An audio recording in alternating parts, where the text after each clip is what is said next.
which wines should you pair with Cheetos, s'mores, or even a Big Mac? Why do the wines change when you're pairing them with, say, kale versus other greens or seaweed? And what's the best question you can ask a sommelier in a restaurant? Well, you're going to get those tips and stories and more with our guest tonight, whom I'll introduce momentarily. If you're watching this video on the replay, please, I'd love to hear from you in the comments. Type replay or the city where you're logging in from. And of course, if you're here with me live, I want to hear from you too. Where are you logging in from? What's the weather like? What's in your glass tonight? I'm Natalie McLean, and I teach popular online wine and food pairing classes, and you've just joined one of the most passionate groups of wine lovers who gather every Wednesday at 7 p.m. to talk to the most interesting people in the world of wine. Now, I am live streaming this for the first time on Facebook and YouTube, but it is based on a recording that we created for my podcast, Unreserved Wine Talk. But I will be here live in the comments with you. So jump in, let me know what questions are coming to mind, what stories or tips are you enjoying? I want to hear from you. All right, back to our guest. Vanessa Price is the author of the best-selling book, Big Macs and Burgundy, Wine Pairings for the Real World. I just love that title. And she is the wine expert for the Today Show. She has written for and been featured in New York Magazine, Vogue, and many others. Vanessa is a certified level 4 sommelier, the wine director of Wildflower Farms, an auberge resort hotel, as well as the managing partner of Mavericks, the new stylish modern steakhouse in Montauk on the southern shore of Long Island. And she joins us from there, I believe. You're at the restaurant, Vanessa. Welcome. Yeah, it's funny. I'm actually at my vineyard project on the North Fork at the moment. That's the vineyard in the background. Oh, you are one busy woman. Wow. Yes. Well, thanks for joining us. Thanks for taking No, the it's time. my pleasure. All right. So now you were born and raised in Louisville, Kentucky, by parents, if I understand correctly, who are Southern Baptists. So wine wasn't on your family table. And in fact, you introduced your own grandparents to wine when they were in their 80s. So tell us about that. They have some adorable names. Tell us which wine you introduced to them and why. Yes, so my grandparents are Granzy and Hootie.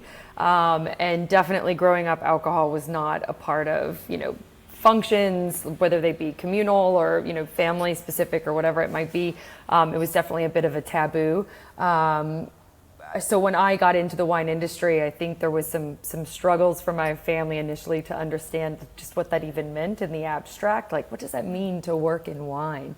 And, I think when my grandparents got to the point that they sort of realized that, nope, this is what she's doing with her life, this is the career path that she's headed down, I think they sort of looked at it as, well, maybe we should get to know and understand what it is that she does. And so my grandfather asked me to bring home a bottle of wine for us to share over the holidays. And I remember my dad just about fell out of his chair because, he had gone his entire life without his parents drinking. So to suddenly ask me to bring home a bottle. And I remember just being so enthused by the idea. So just sort of like, it's like a tipping point situation. And I remember polling a lot of people and sort of like, what do you think that I should do? What should I bring? And, everybody was like, oh, bring an amazing, like great aged champagne, bring people love Napa Cab, it was like all of these. And the more I thought about it, the more I was like, my first experiences with wine were very simple. The very, very beginning wasn't even necessarily wine. It was Arbor Mist. I used to be an avid collector of Arbor Mist, which is like Wow. fermented fruit juice, basically. And, but it was pleasurable to me at the time because it was all that I knew. And so I sort of took that philosophy and sort of ran that through the filter of what I thought would be fun to bring. And so I ultimately ended up bringing a Moscato d'Asti because I thought low in alcohol. So, it's not going to be something that's just going to make them woozy and knock them out. If you've never had alcohol before, it definitely can have an effect very easily. And it's slightly sweet, slightly fizzy. So it's a little bit like, a Coca-Cola or something, but with a little bit of fruitiness and a little bit of alcohol to it. And they absolutely loved it. They finished their glasses and asked for a second one. So. Wow. Yeah. That's a good conversion story there. And as Moscato d'Asti being from Italy, often only 5% alcohol, so that was a great choice. I agree with you. Yeah, well done. Did they pair it with anything, or did they just have another glass? And I think it was more of a, because by the time all of the grandkids, my generation had gotten older, everybody had kind of said, that's been bourbon in my cup or whatever it is, Granzy, Hootie, sorry, but we do imbibe from time to time, and so I think they just felt like they're being part of the family get together, Yeah, awesome. All right, so if you didn't grow up with wine, what was the moment, or maybe there was a wine that really turned you on to wine? So I actually worked at a winery when I was in college in Kentucky. It was made from Kentucky grapes. They're part of the Ohio River Valley AVA, which is wildly large and encompasses 4 states. It really doesn't mean much in terms of geographical typicity. And the wine was, it was wine. It was fruit wine. Some were Vitis vinifera, some were hybrids, lots of, Chambourcin, Sauvignon Blanc, things like that. But it was enough to give me the wine bug, not because of the wine itself, but because of this culture that seemed to exist around it. It was absolutely fascinating to me how science and history and artistry and culinary, they all seem to sort of intersect in wine. And I just found that so fascinating, this world that was like half technical and half artistry. And it was also just really, it was neat to be at the wine bar and, see how people were excited to dress up and, to have their tasting flights. And it was a special thing that they were sharing. It wasn't like, oh, I'm getting, hammered and having shots of this, or, loud bars. It was like, there was a ceremony to it, which I found really fascinating. And so I think it was just enough for me to go, this is a really cool thing. I don't think at that time I thought I'm going to figure out how to make this into a lifetime career, but it was enough for me to go, oh, let's see what this is about, Yeah, great. And so you worked in a variety of capacities within the wine industry, sales and marketing and so on, but I want to jump forward to the point where you wrote a book before you wrote the book that is Big Macs and Burgundy. So what was that book about? What was its focus? It was a wine book? It was. So, yes. So it's actually under contract right now for my second book. So I can't say too much about what it was. But suffice to say, it was basically, it was answering a lot of questions that I had when I got into the wine industry that I felt like all of the wine books answered, but answered in a very circuitous and sort of like dense way instead of like a more digestible way. And so I felt like I wanted to speak to people that had that same sort of like crossing of the Rubicon as I did, where it's like, okay, I'm in this industry now. I want to make this stuff make sense to me. I understand that this book has the information that I need, but it like the dots don't necessarily connect because there's lack of context. And so that was the concept that the book was built around. So hopefully I'll be able to talk more about it soon. Sure. Dense, circuitous wine writing. Wow, that's new. Not. So will this book be for consumers or for those in the industry, or both? I've tried really hard with Big Macs and Burgundy, and I think that with any future publications that I do, that will probably always be the sort of tightrope that I walk in, which is if you don't know a thing about wine, if you don't know if it's Merlot or Merlot, there's something that you can glean from Big Macs and Burgundy. But even if you are in the industry, most likely there's so much technical information sort of woven throughout the book that, I think that there is still something to be gleaned, even if it's an industry that you've already been in. So I'm hoping to continue that tightrope through any future books. Awesome. And so so you wrote this book originally, you wanted to publish it, but then you got some good advice from an upstairs neighbor. Tell us who that was and what he told you needed to do first. Yeah, I get very gung-ho about things in my life. I decide I'm going to do something, I go full throttle forward, and I knew nothing about the publishing industry. I just decided that I was going to write a book. And my late baby sister was a journalism major, and she was kind enough to help me edit it. And I was like, okay, I wrote this thing, I got somebody to edit it, we're ready to go. And my upstairs neighbor of many, many years, because we both bizarrely lived in our building for a decade plus, is big in the publishing world. And so, I went up and knocked on his door and I was like, okay, I wrote a book, what do I do now? And he was kind of like, slow down, grasshopper. There's a couple steps that you've missed along the way. And one of the big ones is you need bylines. And I was like, what's a byline? I had no idea. And he was like, you need people to publish pieces that you have written, whether it's online or in print, to start to give some validity to your voice, right? People aren't necessarily going to sign you to publish a book when, what is your platform? What is your voice? What is your perspective on your world? You haven't established that voice yet. And I was like, got it. And so I had to go back to the drawing board and figure out how to get bylines. And so your first, or one of the first, was New York Magazine, which is pretty prestigious. How did you land an article there? So Adam, he ended up being the co-write on my book, actually. He's an extraordinarily talented human being. He was the former executive editor of New York Observer, and he contributed to Vanity Fair as well. Yeah, no big deal. Yeah, no, that's pretty good. Good co-author. Yeah, so he basically coached me through it, right? He said, what are some things that you feel that you could have a voice about that would be of interest? And so he would just, really, like at this point, he was just helping me. I think he was just entertained. I would bring him bottles of wine and we would talk. And one of the things, I forget how it even came up, but I just mentioned something about like fried chicken and champagne, which is one of my favorite pairings and a well-known standard within the industry of being a fun high-low pairing.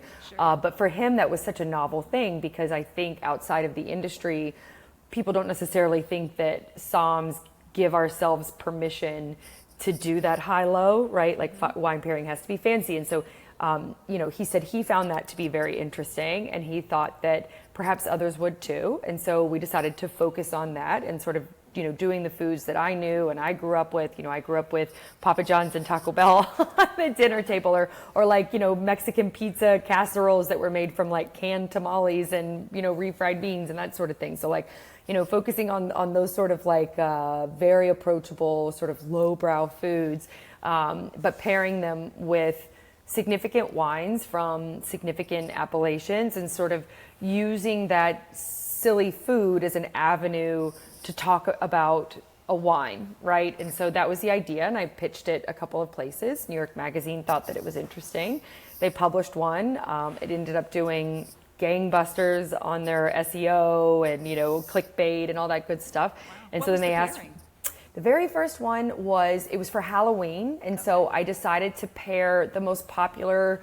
So if you go to candy.com, it'll show you the most popular candy by state, like the most ordered. And the most popular candy in New York State, since it was New York Magazine, were Sour Patch Kids. And so I decided to pair a New York wine. I did a semi-dry Riesling from the Finger Lakes with Sour Patch Kids.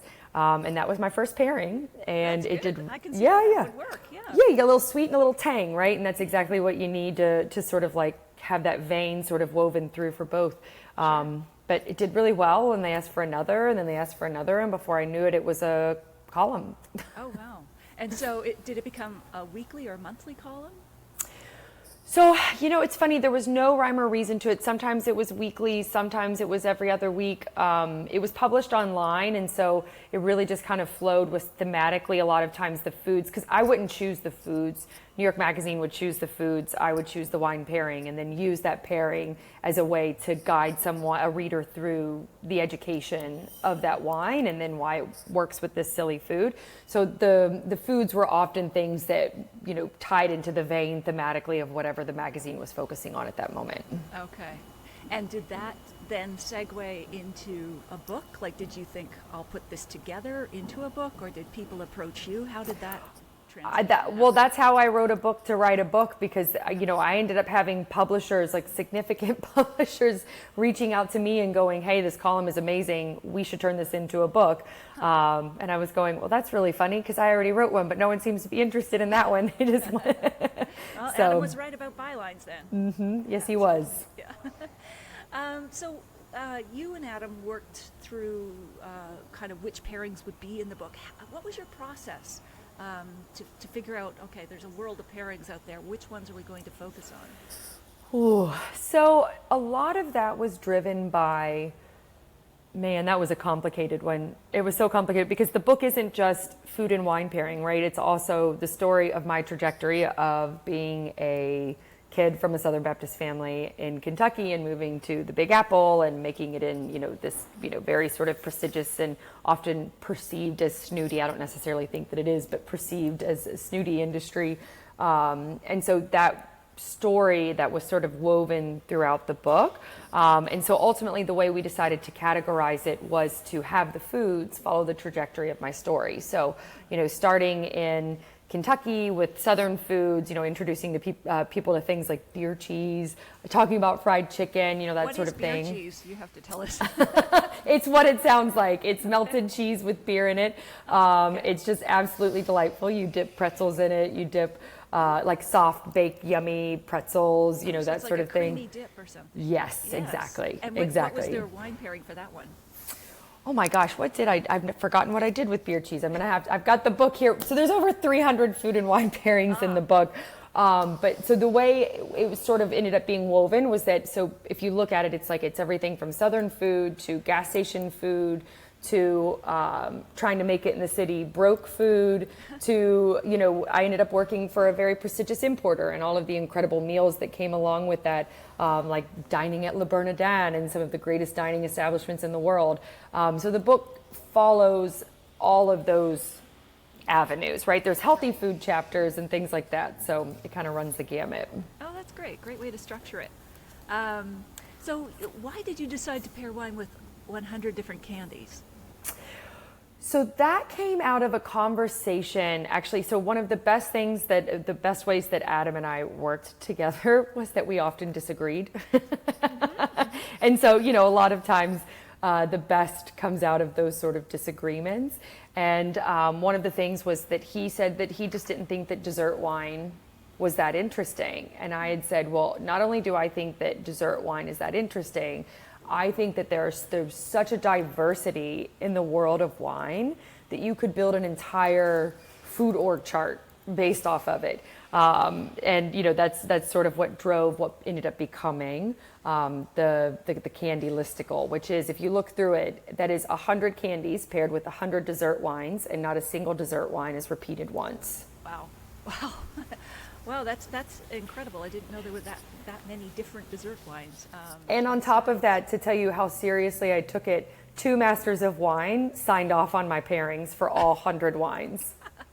That's great. You are thorough. I got the notes and the why this, but we could this. It's actually very entertaining to have a master of wine talk to you about but is the saltiness level in the Snickers really sufficient? It's it was a lot of fun.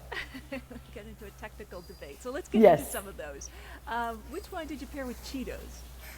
So Cheetos was probably one of the ones that, people just really didn't know what to do with that one. They were just, aghast that I had paired wine with Cheetos, but it was Sancerre. Oh, okay. So a Sauvignon Blanc from the Loire Valley. Why did you go with that? Why is that one working? So one of the reasons that sort of silly foods are so great for food and wine pairing analysis is because they are more simplistic, right? When you talk about a composed dish, there's so many variables. What is the protein? How was it prepared? Was it grilled? Was it smoked? Was it sous vide? Was it baked? Was it roasted? What was the accoutrement that went with it? Was it citrus? Was it a cream base? Was it, a bouillabaisse? There's so many different layers to a composed dish that pairing becomes more complicated. When you talk about simple foods like Cheetos, because the food is so primary, it actually becomes an easier way to talk about food and wine pairing because it's so literal, right? There's less nuance to it. So for a Cheeto, what is a Cheeto? A Cheeto is salty. That orange sort of stickiness, that we gets stuck on our fingers and we can't get off. Yeah. Exactly. It creates that sort of chewy sensation in our mouth, something that we need to clear our palate from. So it's really sort of very straightforward in terms of what it's got a little bit of crunch to it. So that's what a Cheeto is. So when you think about Sancerre, you think about a mineral-driven white wine that is wildly high in acid, right? So that minerality, that salinity complements the saltiness of the Cheeto, and that high acidity sort of works like a squeegee, pulling all of that sticky, sort of gunky stuff out of your mouth and just sort of leaving you with all of the pleasurable sensations behind. Sure. So would another high acid white work, like a Gruner Veltliner? I think so, sure. The reason I specifically chose Sancerre is because of, the mineral expression is so specifically saline driven, and the acid is so specifically high. But sure, that's the thing about food and wine pairing. There's no absolute right or wrong answer. Absolutely. Oh, yes. Brazilian sparkling wine. That's what I paired with, because I didn't. Cheese? Yes, with the beer cheese, because I didn't, the same way I didn't want to repeat a candy throughout the book, I also never repeated a wine. And there's I over. thought it might be a bubbly. Yeah. No, that's brilliant. Yeah. It was a bubble, and I went with Brazil because I really wanted to be inclusive of discoveries that could be found all around the world. All right. Well, then, how about licorice? Ooh, licorice is a fun one. Licorice, but that's where it's like, are you talking about red licorice? Are you talking about black licorice? You choose. When you talk about black licorice, you need something that sort of matches that same sort of bitter quality, right? So it's quite literally licorice. So if you have something that has that actual quina in it, that's what quina root is what produces that licorella sort of like licorice impression. Think about like star anise. Yes. Exactly. So quina root is what is actually added to Barolo Chinato, which is a style of dessert wine coming from Piedmont, northern Italy, where the famous Barolo is produced. Barolo Chinatos are Barolos that have had a proprietary family recipe plus quina root added to the barrels and allowed to macerate, and perhaps there is a fortification and a slight dose of sugar to give it that sweetness, but it's a very bitter sweet wine with that licorice impression. Huh. Well, that'd be brilliant. I want to try that for sure. How about Twinkies? So Twinkies I did with Sauterne. So that one was also a lot of fun because there's a famous restaurant in Midtown called The Grill, which is part of the Major Food Group, and they very famously have 3 centuries of Chateau Yquem on their list. And I mentioned this because this is actually one of the pairings that was from New York Magazine that we carried over to the book. And, I had mentioned they might let you BYOT if you got a bottle of their Yquem. And then I think they ended up having a couple people like asked to do it. They were like, we're going to have a bottle of Yquem. Can we bring a Twinkie? And I think they like plated them for it and gave them a fork and a knife. So there's a lot of fun in that. Yeah. Oh my God, great stories. S'mores.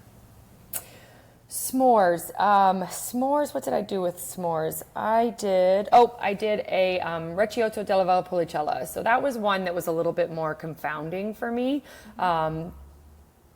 It's a bizarre mix of very sweet, the subtle bitterness of the chocolate, the saccharine sort of like smoked character of the marshmallow, the drying sweet sensation of the graham cracker. Like there was a lot going on, and it seemed like ports didn't do it, Madeiras didn't do it, ice wines didn't do it. I was having a really hard time finding one that worked, and ended up finding, so Recioto della Valpolicella is the dessert wine coming from the Veneto, which is where Amarone is made.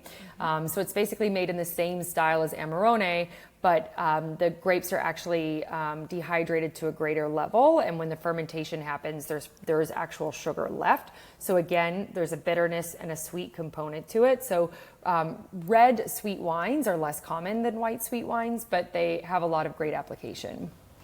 Well, okay. Cronuts, which is that magical combination of a donut and a cruller, is it? What did I pair with cronuts? I'm gonna have to look and see. They are, was that a New York invention? Cronuts? Yes. So, it's something that kind of like people line up out the door to have. That was in my, so I did a section that was on like all the Instagrammable foods, because essentially that's what cronuts is like. You know, you put that on the gram if you got in line and you waited in that line and you were able to get one of those, because that is really what it was. Like it was such a like it was like a line out the door situation, but then even once you got in that line, you weren't guaranteed to actually get one. So I did an Anderson Valley sparkling wine. So something that had that sparkling character to sort of go against that yeasty sort of quality, right? So if you have that yeastiness in your wine and then you have that yeastiness in your half croissant, half donut, but something that has a little bit more riper, fruitier character, which New World sparkling wines tend to give you more than Old World sparkling wines. And especially something from California, it's just going to have a little bit more power behind it. And the Anderson Valley makes some amazing sparkling wines that are much less known than some of their Carneros or Sonoma or Santa Barbara counterparts. Wow, okay. And the circus peanuts, which are those neon orange marshmallows, which just look ghastly, but where'd you go with those? What did I do with those? You're putting me on the spot here. Let me find my listicle. Something orangey, maybe, in wines? What did I do with those circus peanuts? The good thing about it is it's all in. Yeah, it's all in the book, and it's all. Oh, that's right. I did orange muscat. Something that people might not have had very often, but that's a literal orange and orange. Sort of, you typically find them in California, but it's a literal interpretation in a wine form of a circus peanut. It's round, it's fluffy, it's orangey, it's simple. Definitely sweet, just like a circus peanut. And it's funny, I remember now, Som TV tested a lot of the pairings that were in the listicle, and that was one of them. And they remember being fascinated because they thought it was the first application they'd ever heard of where they were actually interested in drinking an orange muscat. So sometimes foods can be a great conduit for introducing us to wines that we might not have ever given a chance previously. Absolutely, always less intimidating. And then you also paired wine with all the items on a McDonald's menu. Why were you inspired to do that? What's the backstory on that? Well, the title of the book was Big Macs and Burgundy. Sure. And so to do a chapter on the classic foods of McDonald's seemed like a lot of fun to do. It was also fun because, we got to part and parcel the nuance of things like, is it the same wine for a quarter pounder as it is for a Big Mac? And I found my answer was no. But, those sort of fun things. And so why was it different between a quarter pounder and a Big Mac? So we're going to get technical about McDonald's. Yes. Yeah, we're going to get technical about McDonald's. So a Big Mac, you have the different right? You have a bun, and then you have a really thin patty, and then you have another bun, and then you have another thin patty, and then you have a bun.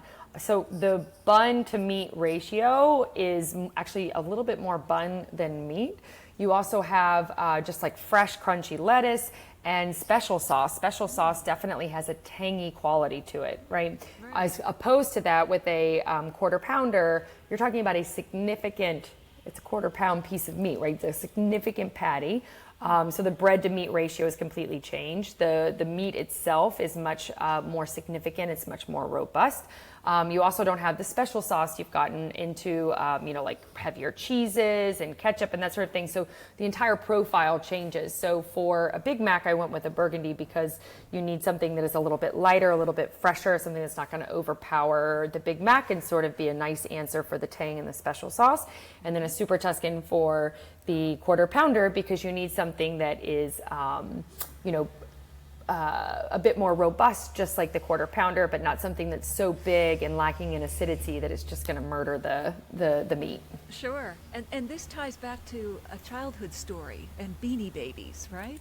Yeah. So if everybody, it's actually kind of funny because I saw there's a movie that came out about it recently. Yes. I haven't watched it yet, but about the obsession with the Beanie Baby craze. So that was born from when everyone thought that they had to be the one to collect all of the Beanie Babies from the McDonald's Happy Meals, and some were super rare, and it was going to be like a lifetime investment, and us making all this money if we could have the expensive Beanie Baby and all those things. And my mom would drive us around after school to different McDonald's and convince them to put certain Beanie Babies in our Happy Meals and all of that. But because we were a family that didn't waste, all of these Happy Meals that would come home would get frozen, and then we would eat them at a later date.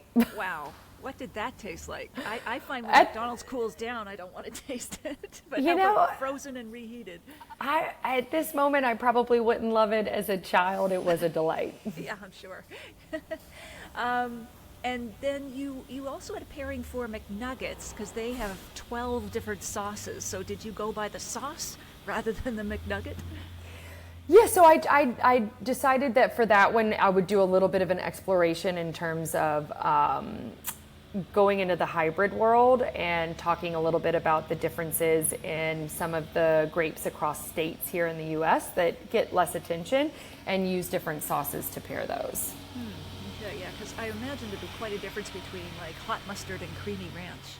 Yes, well, one of the points of debate was whether or not honey should be considered a dipping sauce. Adam and I contended greatly on that one. I insisted that it should. He insisted that honey's not a dipping sauce for chicken nuggets, but I've had so many people in the subsequent 3 years say, thank you for validating the fact that I use honey on my chicken nuggets. Yes, absolutely. I think you paired that one with the Hawaiian pineapple wine? Yes, yes. Yeah, which is great. Great, again, for the diversity. And then you had the Cat's Deli pastrami sandwich with a dill pickle. What played a role there in the pairing? So that one was done with a Chilean Carmenere, and the idea behind it was that you wanted something that definitely had a little bit of that herbaceous green tone to it, to sort of cut against the meat itself and the preparation of it. You also needed something that was heartier and bigger in alcohol because, inevitably this is a meaty piece of sandwich. And also that herbaceousness that every wine from Chile sort of has this like very unique and specific green bell peppery sort of character, which the pickle of course complements well. And I just find them to be delightful wines. Absolutely. Why do they have that bell pepper taste, do you know? Well, so it's technically it's a form of a pyrazine, right? So it lives in that same category as grassiness or anything like that. Scientifically, why vinifera grown in Chilean soil presents with that more, I'm not sure. I mean, those are predominantly sandy soils. I don't know if that plays a role into it or altitude or what it might be, but I'm always grateful when I have a Chilean wine in a blind tasting because it's so singularly Chilean. I'm like, thank you for being one I can find. Okay, cool. And the book also does have pairings, as you mentioned, for healthier foods, like different types of greens in a salad. So how would that change? Your wine would change between, say, kale and seaweed? Ooh, so, well, it depends on the preparation of seaweed. I think in the book I did seaweed snacks, which are, obviously dry and hard. That'd be very different than like a wet seaweed salad. For that one, I just went classic Chablis. For something that's kale-based, kale's interesting because it's a leafy green, right? So inherently it's not super heavy, but it is, especially if it's, like a fresh kale, it's very bitter, right? And so how do you balance the bitter with it not being so big, right? So finding something that will work with it but not overpower it. I think for the kale salad we did a rosado, so we did like a richer, juicier style of rosé, something that had a little bit more of a tannic structure to hold against that bitter edge of the kale, but still played in that like fresher, more vibrant category of food. Okay, cool. Now, one of your favorite childhood foods, is there one that you really recall and stands out, and what would you pair with it today as an adult? One of my favorite childhood foods. I feel like I covered most of them in the book. Yeah, I feel like I covered. One of my favorites was definitely my grandmother used to make, and then my mother used to make it was basically like a Mexican salad is what we called it, but it was basically just like canned refried beans, canned tamales, sour cream, cheese, some people call it I think we call it a 7-layer dip in the book. And that that we did with a California Chardonnay. So something that was big and robust, but had a lot of really yummy saltiness to it to go with like the tortilla that you would pair with it and that sort of thing. Cool. And now I've heard you talk about the shape of acidity in wine. What do you mean by that, especially as it relates to pairings? Yes, so that is something that is really interesting to talk about, but I can't lay claim to the concept. So there's a master of wine named Nicholas Jackson who actually wrote a book about it called The Flavor of Wine, flavor spelled the British way.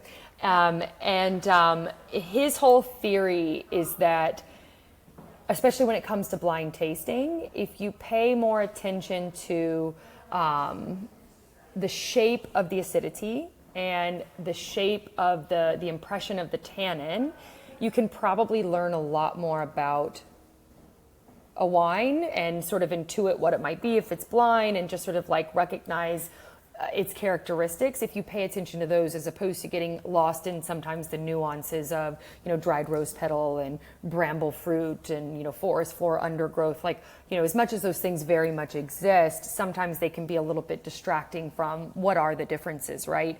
And so he actually goes wine by wine, and I find it absolutely fascinating how he describes the different shapes of acidity and et cetera.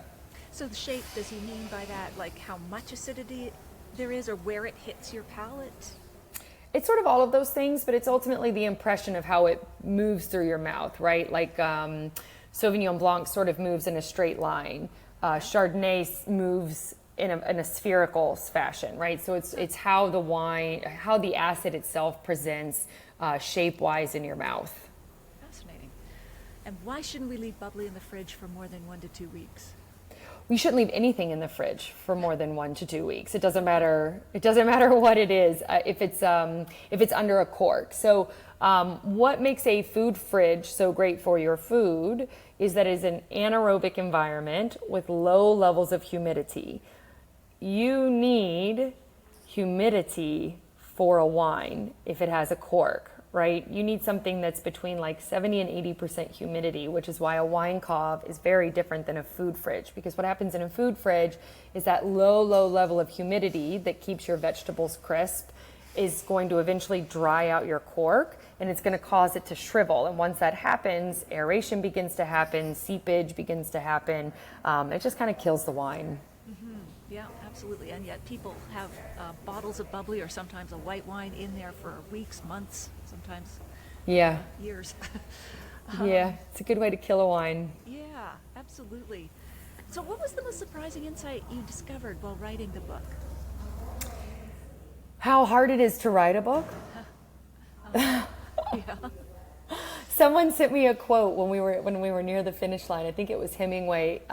He said, to write a book is the closest man will ever come to knowing childbirth. Yes. And I have not birthed a child, so I cannot speak to that. But having gone through what it takes to create a book, not just to write it, or not just to, the research of it, the writing of it, the editing of it, the killing of your babies, right? Because you end up writing this thing, but then it's like you got to tighten it up, you got to bring it in. So, the killing of the babies is always a hard one.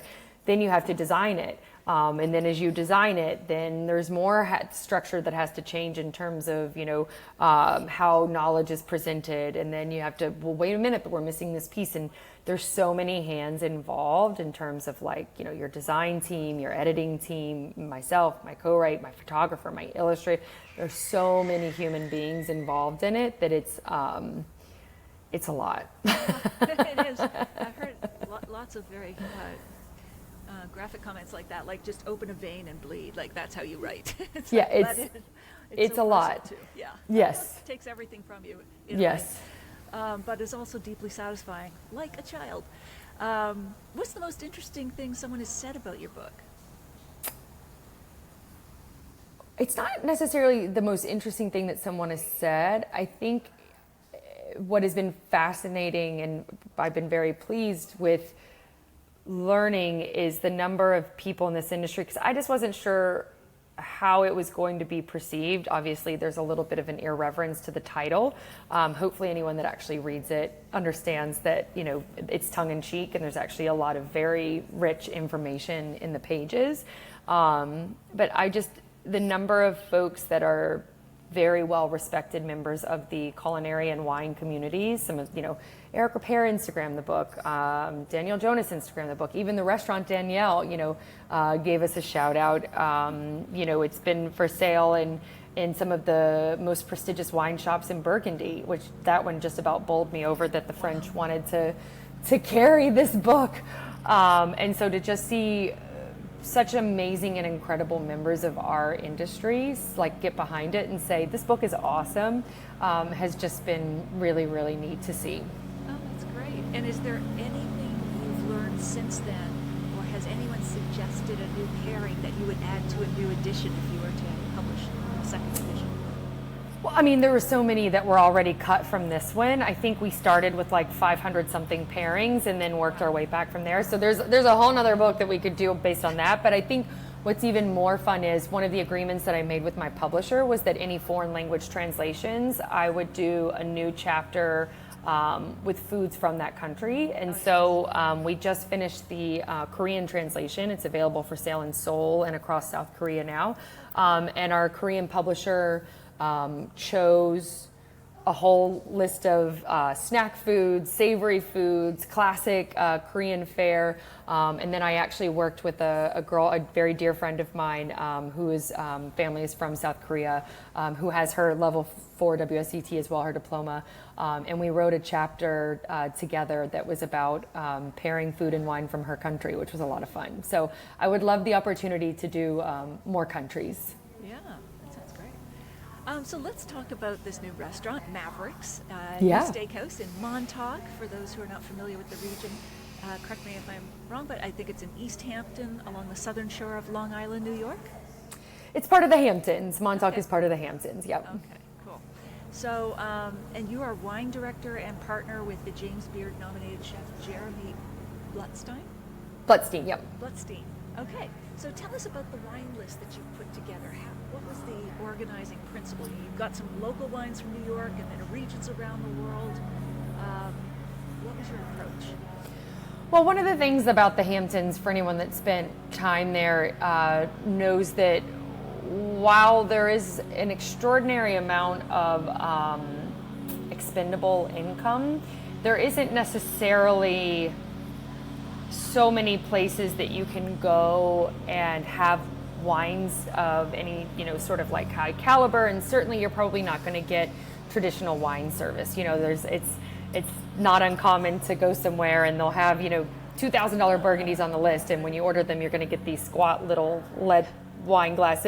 It's a very sort of casual atmosphere, and that is an absolutely wonderful and awesome thing. People come out to kick their shoes off and get salty and sandy and spend time at the beach, and so it makes sense. But what we wanted to provide was a little bit more of I hate to use the word fine dining because there's definitely a casualness to us, but a higher touch of service, finer style of dining than is typically expected to be seen in the Hamptons, and definitely Montauk because we're the surfer town. But it has become a bit of a culinary destination. A lot of the best restaurants in the East End are in Montauk now, and so we wanted to sort of be like a new spice in the spice rack sort of thing. And so I wanted to build a list that was something for everyone. I'm a big believer in that. I don't think that if you want to sit down and you don't want to have to think and you just want to look at a list and pick a wine that and order it and move on to the wonderful company that you're sharing and whatever it might be, I want to have those wines for you, that you could just open it up and say, give me one of those, I know it, had it 100 times. Or if you want to go on a discovery path, and whether that discovery is, on a budget or you're looking to splurge a little bit, I have those as well. And if you're coming in because there's nowhere else that you can have crystal stemware and traditional, fine wine service and have extraordinary wines, we can do that too. That's great. Tell us about one of your rarest or most expensive wines. Like, what is it and why did you opt to put it on the list? Ooh, so a lot of those are just about like what I've been able to get any sort of allocation of. So, we've got some Domaine della Romanée-Conti on the list. We've got some Chateau Reyes on the list. We've got some older vintages of Biondi Santi on the list. We've got, older vintages of Ponceau. Yeah, there's a lot of fun stuff. Older vintages of Mascot, like some really cool things that I've been able to get allocations of. And so I definitely wanted to list those in terms of like the splurge and the classics. And I wasn't sure how people would respond, since it is a little bit more of vacation mode for a lot of people. But people come in wanting to have discoveries, wanting to have, grand wines in a grand dining room, because it's certainly a very, very, very, very, very beautiful dining room. And so it's been cool. Great. And now you've also created a unique skin contact section with education on the categories are light pink, deep pink, and orange skin contact. Tell us what those are and why you created that. So I wanted to put those together because I feel like a lot of times what rosé is, and by virtue of that as an extension, what is a rosado style, and then by extension of that, what is orange wine, the context of what they are is lost a lot of times. And since all of those style categories are dictated by skin contact, I decided to put those together in one grouping. Because it was a way to, hey, if what you want is Provence Rosé, we've got it. But by taking you to the page where the Provence Rosé is, you're also going to see richer rosados from Spain and interesting orange wines from France and that sort of thing. And there's a little bit of an explanation on the wine list as well that explains, like, stylistically what the differences between them are and how they get to be that way. And I think it has led to definitely like a more even sales of each of those categories, as opposed to like if I just had a page of rosé, I think people would just go to that and order the same thing every time. So it's been nice to sort of offer an avenue of discovery without it being too complicated. It's a great way to approach it. And then finally, what's the best question you can ask a sommelier for a wine recommendation? I think the best thing, this is what I do with a lot of people like, somebody that I've gotten to be friendly with, and they're like, tell me what to order when I go somewhere. And I'm like, well, that's not really a thing, right? It's not like order the chicken. You know what I mean? Every wine list is unique, and stylistically, every appellation, every grape, everything is different. So, I can't say without looking at a list what someone can order, but what I can do is help you understand what it is that you do like. And so I usually ask folks to what is it what you gravitate towards, right? Do you love Napa Cab? Do you find yourself just always enjoying a Willamette Pinot? Are you a diehard Malbec fan, right? And if you can understand, I'm so sorry, the tractor in my vineyard is going past us. I don't know how loud it is. I really apologize. Harvest starts next week, so we're full in here. Yes. If you can figure out, like, just sort of identify, like, okay, I know I like this. And if you can look up a little bit about the grape, like Wine Folly, for example, I find to be a great source of information in terms of she's got those like one-off visual charts that tells you like this level of acid, this level of alcohol, this level of body. These are the common aromatic and flavor profiles that you find in the wine. If you can just understand a little bit, right? Like, okay, I understand that I like low alcohol, high acid white wines.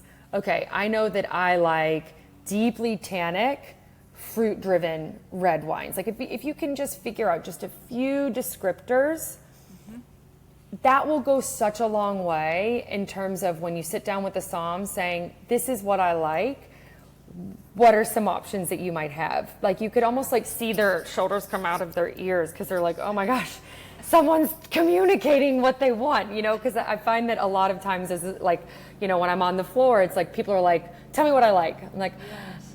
That's like saying, tell me what kind of music I like. Tell me what kind of dress you like. You know what I mean? It's like, it's very abstract. It's a consumable commodity, meaning it's different for everyone.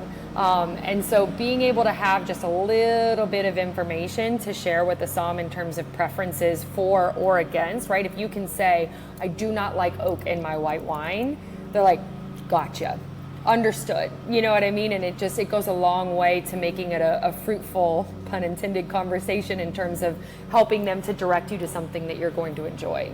Absolutely. And even if you don't know the terms, like if you're not deeply into wine, you don't know tannic or full body, you could at least say, I like the last one I loved was, say, La Crema Pinot Noir And they'll know what you mean, that it's low tannin, that it's medium bodied, and so on. Sure. Yeah, if this, then that kind of thing. Sure. And take a picture of a label. The next time you have a bottle of, it's like the number of times people are like, oh, I had this wine and I loved it. And I'm like, what was it? And they're like, I don't know. It's like, you know what? It's okay if you don't remember it, but just the next time, take a picture of the label and then you can pull it out and go, here you go, you know? Absolutely. Absolutely. So, all right. So as we wrap up into the lightning round, what is your favorite wine book? What is my favorite wine book? It depends on what it's for. I think that in terms of where I am right now, because I am hopefully starting my Master of Wine soon, I've really been getting into Nicholas Jackson's book, Beyond Flavor. I just find it to be so helpful. But even if you're just starting out, I usually gift it to new employees at my winery, even if they don't really know that much about wine, because it's a great opportunity for them to start to go, oh, okay, and make sense of things and sort of put things together. I find that in general, for someone getting into wine, Wine Folly is a really great way to go.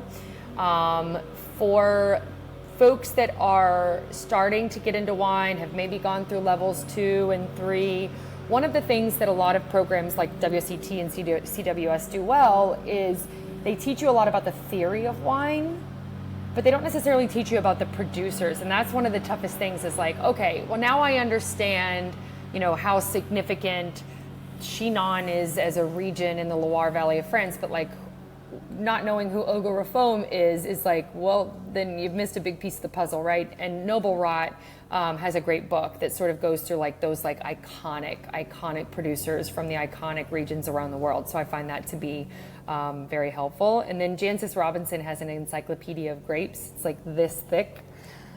I think it's just the greatest thing that ever existed if you're a wine nerd. But there's such a diversity of books in the world of wine, so it's really hard to say. Sure, absolutely. And of course your own. Yeah, mine too. Big Macs and Burgundy. There you go. Product mention. What's the most useful wine gadget you've come across? You know, I find it surprising how many folks, especially people who are collecting or getting into older wine, don't have an ASO. It's a very simple tool to have at the ready. And if you're opening an older cork, you can save yourself a lot of time and headache by using an ASO as opposed to a traditional wine key. I just find them to be a very useful tool that is often not around if you're doing any sort of foray into older wine. Yeah, and is it the two prongs that go on either side of the cork you squeeze so that if it's a crumbling old cork, it's not going to all fall apart? So there's two different versions. One is the two prongs, and then there's another, which is the one that I would recommend, which is actually, it's two pieces. The first piece is the traditional spiral, like you find in a wine key that goes down, and then you take the two, so if that goes in first, then the two prongs go in. So basically what you've done is you've sort of put a pin through the middle, and then you take the prongs and they become the compression on the outside of the cork, and then as you turn, it's basically like holding it in its hand and lifting it out, as opposed to just like ripping through the center of it or not being able, because also what that spiral does is it keeps the cork in place while you wiggle the tongs in. So it's a very secure method of removing a cork intact so that you don't end up with like, it's not that a broken cork is a big deal, it's just a pain in the patush to deal with if it's stuck in the bottle or it goes in the wine and you end up feeling like you're doing surgery on a bottle. It's like, so it's just a really helpful tool to have. Absolutely, and we'll put a link in the show notes to that if people are looking for it. And lastly, if you could share a bottle of wine with any person in the world outside of the wine world, living or dead, who would that be? And where would you meet if expense was no object? It would be my baby sister, who I miss very much. She passed away in a car accident 3 years ago. Oh, I'm sorry to hear that. And she was also in my industry, so she would definitely appreciate a good bottle. And I think that we would probably meet anywhere she wanted. Which bottle of wine do you think you would open with her? Good bubbles, good champagne. Lovely, lovely, lovely. All right, and as we wrap up, Vanessa, is there anything we haven't covered that you'd like to mention? I feel like we covered so much. I really appreciate it. Thank you. Thank you for all the wonderful questions. Oh, my pleasure. And how can people best get in touch with you online? So my Instagram is just my name, Vanessa Lenore Price. The middle name is in there because Vanessa Price was taken by the time I came around to Instagram. But you know, I manage my account, so I'm always on there. I have a website. It's www.venumco.com. So if there was like a more specific inquiry, there's an inquiry page on there. But yeah. Perfect. So I'm going to say goodbye for now, but don't log off just yet because we want to make sure this uploads to the cloud. But Vanessa, thank you so much for your time. I raise my glass to you, and good luck with that second book, your restaurant, Thank your you. vineyard, everything else you've got on the go. So Thank cheers. you. Yes. Thank you very, very much. All right. Bye for now. Bye.